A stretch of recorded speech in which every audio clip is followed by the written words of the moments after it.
जय महाराष्ट्र। मी विनोद भंडारी, पिंपरी चिंचवड शहर संघटक मनसे। आपण इथं आज आलो आहे बोंडवे बाग।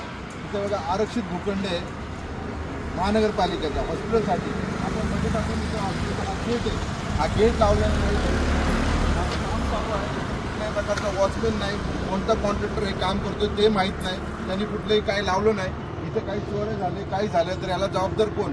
महानगरपालिकेचे जे भ्रष्ट अधिकारी आहेत, ज्यांनी हे कॉन्ट्रॅक्ट दिले, ज्यांनी टेंडर दिले, ज्यांनी हॉस्पिटल घेतले चालवायला, त्या लोकांना कमीत कमी इथं यायला पाहिजे। त्यांनी हे गोष्टी दखल करायला पाहिजे किंवा इथं कोणती गोष्टीची चोऱ्या माऱ्या होऊ नये किंवा काही कोणती सेफ्टी ठेवायला पाहिजे।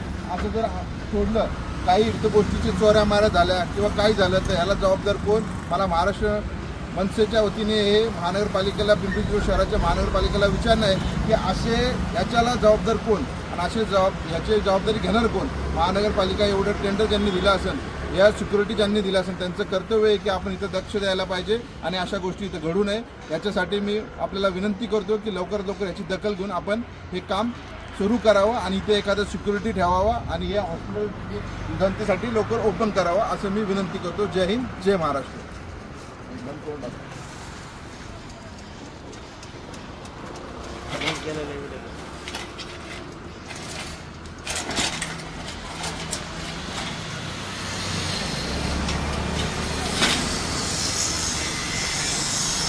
जय महाराष्ट्र।